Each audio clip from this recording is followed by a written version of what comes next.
Papasok na po tayo sa bahay kung asaan yung dalawang senior para mapakita po natin yung kalagayan nila and para ma-interview din natin sila. Sige.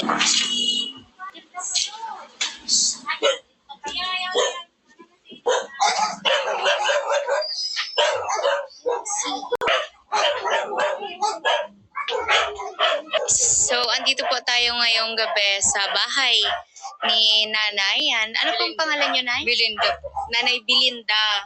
So, si Tatay po ang Jesus. Tatay Jesus, asawa niyo po. Si Tatay Jesus po. Siya yung nakahiga na lang. Tapos hindi na makatayo. So, ilang taon na po, Nay? Ilang taon na po si Tatay? 60. 60. Kasi ilang taon na po siyang tawag dyan, ang hanap buhay po ni Tatay noon is nagpapasada ng pajak. Minsan sumasakay ako sa kanya po noon. So alam ko na nagpapajak talaga si Tatay. Ilang years na po? Kaya pala hindi ko na siya nakikitang Isang taon po muna na April. Mag-iisang taon na po ngayong April. Sobrang tagal na po pala, no? Isang taon na po siyang naka-bedridden na lang. Nung April ba? 2 simanang sa BMC. Tapos yung gano'n niya, no? Opo. Dahil na po nga nasusuportahan sa bulong ta. May mga din naman ko pwede magtrabaho ta. May ilang man ako. Dako lang ang puso ko. Saka 61 naman ko. 61 ka na po. Yan na March. So yan ang sinasabi po ni Nanay is hindi na daw siya pwedeng maghanap buhay din kasi 61 na siya tapos may sakit pa siya sa puso, malaki ang puso niya. So, yun. Tawag dyan, wala po kayong anak, Nanay? Kahit isa wala. Kaya naira na po, mga kamag-anak niya, hindi naman sumusuporta sa gamot. Opo. Pagkain niya dyan sa kapatid ko. Ano pong cause? Ano pong naging sakit ni Tatay? Kidney. Itong sa kidney. Stage 5. Tapos may pa siya, itong kulang sa dugo. Anemic saka hypertension. Nagsusuka po siya ng dugo? Dahil po. Ay, hindi man. Yan, so, yan, wala pala sila Nanay na wala silang anak. So, mahirap talaga pag walang anak. Kaya magkaanak talaga ako, guys. Joke. Yan, kidding aside. Opo. Bili ng gamot, mahirapan ka. Hindi na susuporta ng gamot. Matagal ko naman na po silang kilala kasi dito din ako lumaki sa Acacia. Tapos yan, nakikita ko naman na po sila. And sumasakay nga po ako kay Tatay nung namamasada pa siya. So, familiar naman po ako sa kanila.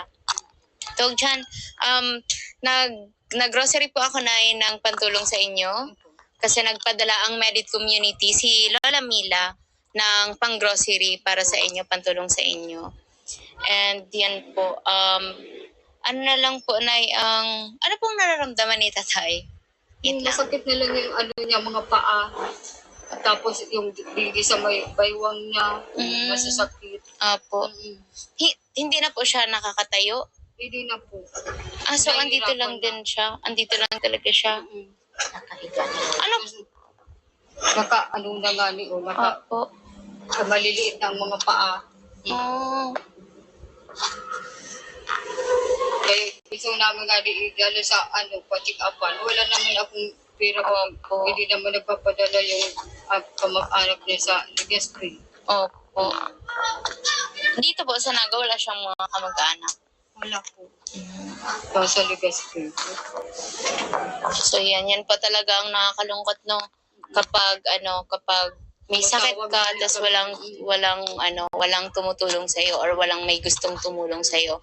Or siguro may gusto namang tumulong pero hindi nila kayang tumulong. Diba? Kasi lagi kong sinasabi, we can't give what we don't have. So, yun, may mga taong gusto naman tumulong pero wala din silang kakayahan. So, kahit gustuin man nila, wala silang magagawa. Kaya sobrang blessed po ako na andyan kayo, andyan ang Merit Community na handang tumulong sa abot ng kanilang makakaya. So, thank you so much po. After 1 year, di ba? Nakakasama ko na po ito si ate, mag-charity. Na-witness niya ang pag-charity ko dito sa amin noon. So, nag-stop kasi po ako siguro is matagal, mga ilang months. Matagal po akong huminto sa pag-charity. And ngayon po yung pagbabalik ko. So, yan. Tutulong po tayo ulit. And, yan. Kayo po ngayong taon ang unang beneficiary namin. Kayo ang unang matutulungan. Yan. Sa abot ng aming mga kaya, nanay. Pasensya na po kayo sa maitutulong namin. Yun lang po talaga ang kaya. Pero yan, sana gumaling pa po si tatay. Siguro prayers talaga, di ba? Kasi, yung mga bagay na hindi natin control, especially yan, financial, di ba, medical support. Pero kay God, everything is possible. Yan, andito po yung natin, yung pinamalengke. Ito po nanay, yung ginrocery po namin para sa inyo ni tatay. Bigas and mga, ito po. May gatas din po dito nanay. Yan, para kay tatay. Yan, thank you so much po, Lola Mila. Salamat. Message mo na lang po, nanay, sa mga baka may gusto pang tumulong sa inyo, kay tatay sa panggamot niya. Message mo na lang po. Dapat tatabangan ka. Pwede po ako makahagad ng tabang pang medical kang agom ko. Kaintiro po kaming tios.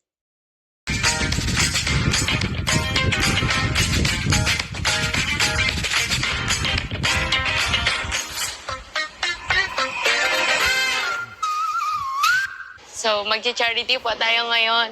Ito, bibilang po tayo ng sardinas. Sardinas lang po kasi ang afford natin eh. Tamang ito lang.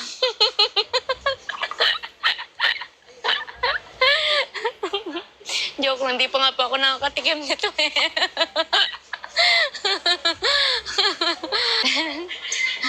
Magulang ko lang po ang kaya kong bilan ng ganyan.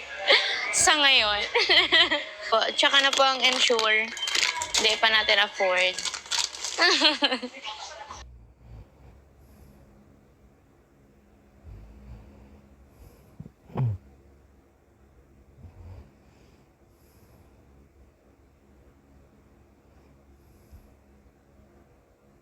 Yan, good evening po. Andito po ako ngayon sa labas namin, sa labas ng Acacia. Good evening po, Ate Lisa. So, si Ate Lisa po guys, ang lumapit sa akin para dun sa senior na nangangailangan ng tulong natin. So, Ate Lisa, bakit mo po nilapit sa akin sila nanay? Gusto ko lang po na makahingi sa iyo ng tulong kasi sila wala ding trabaho. Nag-asalin dito sa tindahan. Ang isa pa wala pang ang tindahan laman. Ubos ng tindahan nilang laman. Sabi ko, lalapit ako kay Medit para matabangan kayo. Para matulungan. Oo po. Tapos sabi sa akin, sige, ikaw malapit kay Medit, i-ano mo ako kay Medit, i-ranin mo ako kay Medit. Yun na to, nag-ano ako sa iyo, nanghingi akong tulong sa iyo para matulungan lang sila. Bisag kunti, at least matulungan mo sila.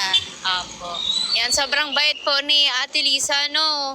Lumapit siya sa akin, hindi para humingi ng tulong para sa kanya. Lumapit siya sa akin para humingi ng tulong para sa taong nangangailangan. So, yan, thank you so much sa paglapit sa akin, Ate Lisa.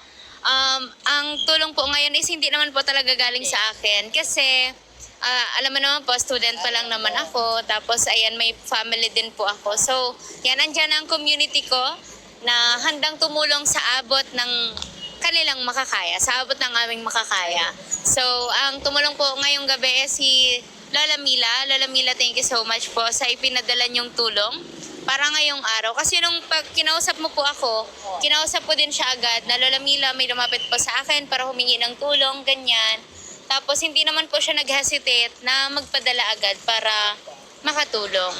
So yan, papasok na po tayo sa bahay kung asaan yung dalawang senior para mapakita po natin yung kalagayan nila and para ma-interview na din natin sila. Sige.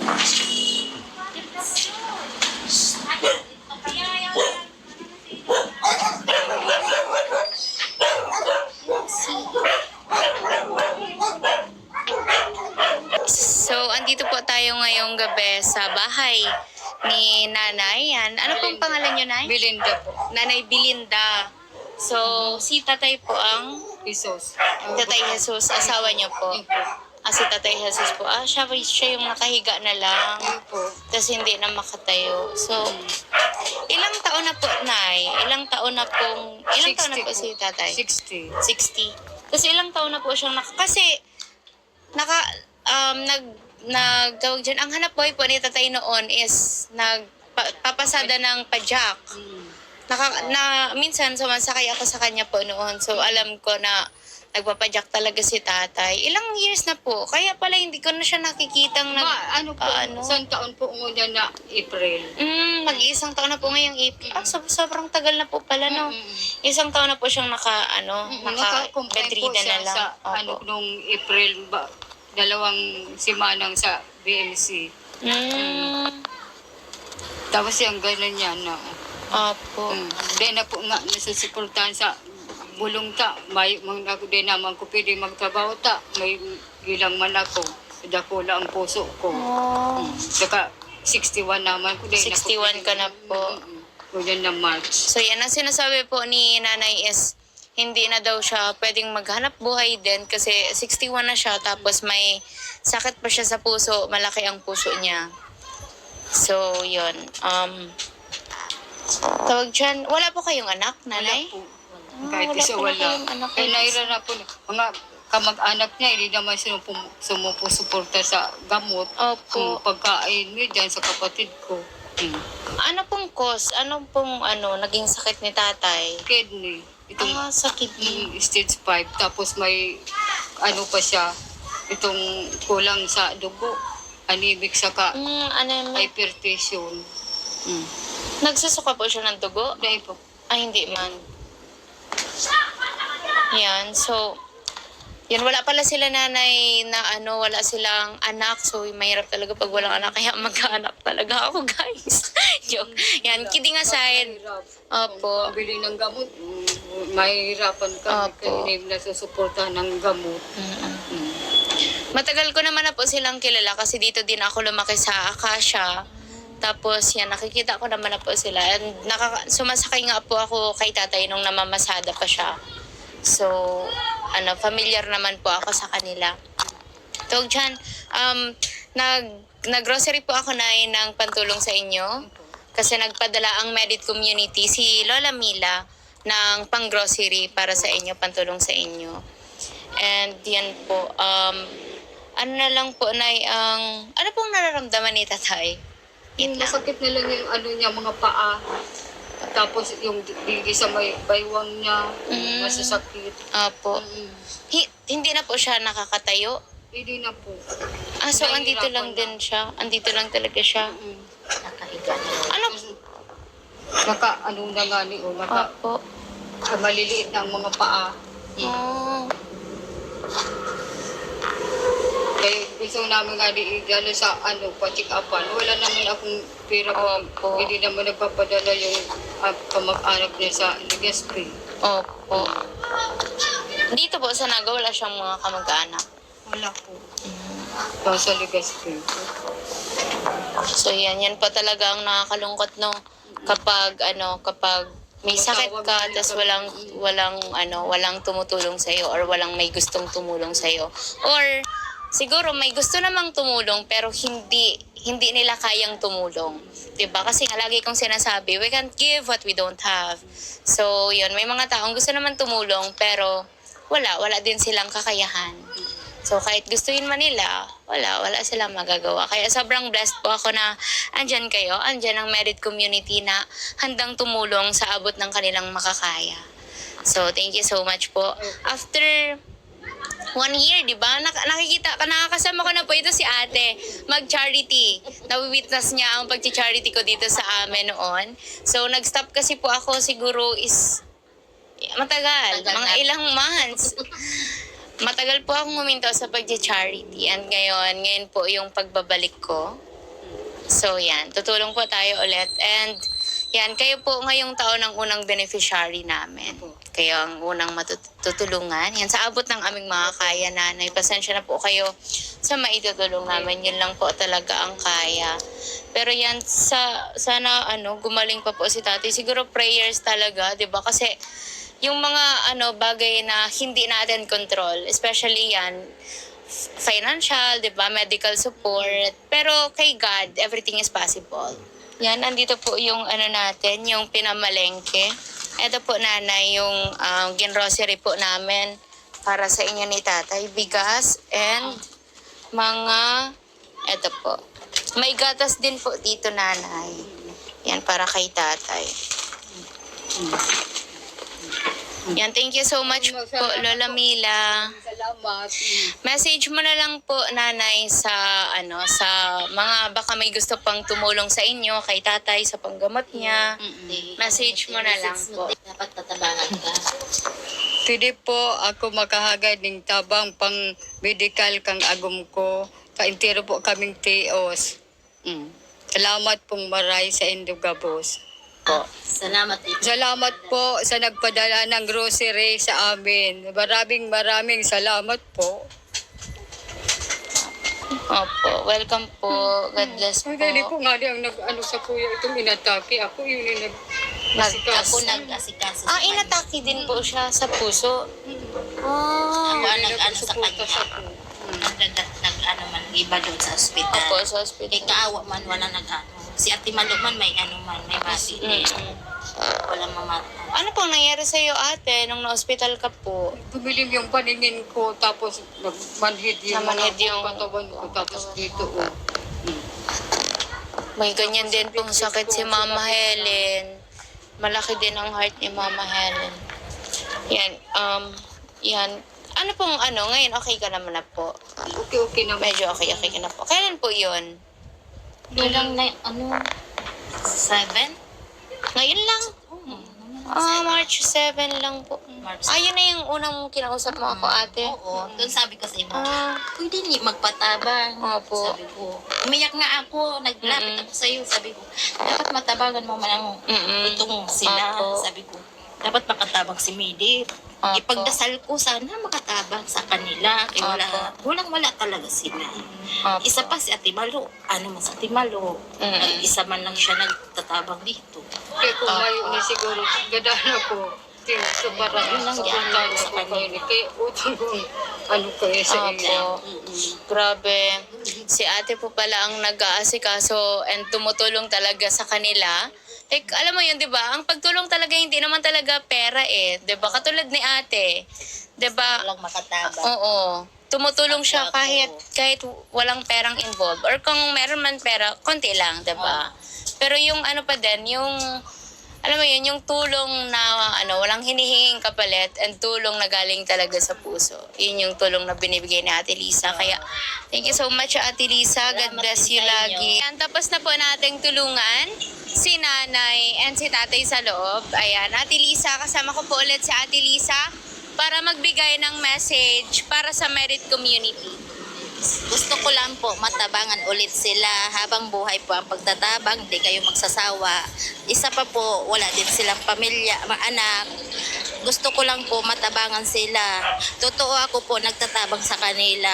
Kung mayroon lang ako po, di ako naghagat kay Medit ang tabang. Okay po, salamat po. Yan, thank you so much, Ate Lisa. Yan. So, yan. Tapos na po natin tulungan sila nanay. And, yan. Sobrang grateful po ako kay Ate Lisa na naisipan niya pa din talaga na lumapit sa atin para hingan sila nanay ng tulong. Kasi gustong-gusto niya po talaga matulungan sila nanay. Kaso, wala man po siya talagang kakayahan para tulungan sila financially. Ang kaya niya lang gawin is samahan sila sa ospital, ganyan-ganyan, or lumapit sa mga pwedeng makatulong kila nanay. So, yan.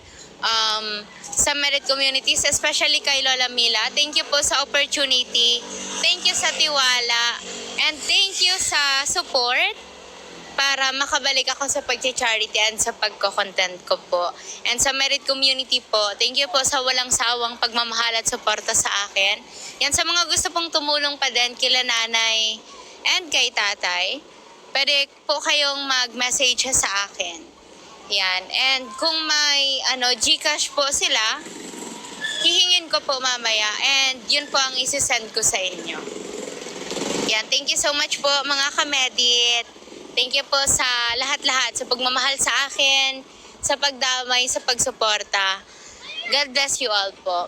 Ako po si Medit Basilonia, aka Lacha Flan Girl, na nagsasabing magpatuloy, magtiwala at manalangin. Kasi lahat naman ng sakripisyo, lahat ng pagod may mapupuntahan sa tamang panahon, hiraya, manawari. Thank you so much po!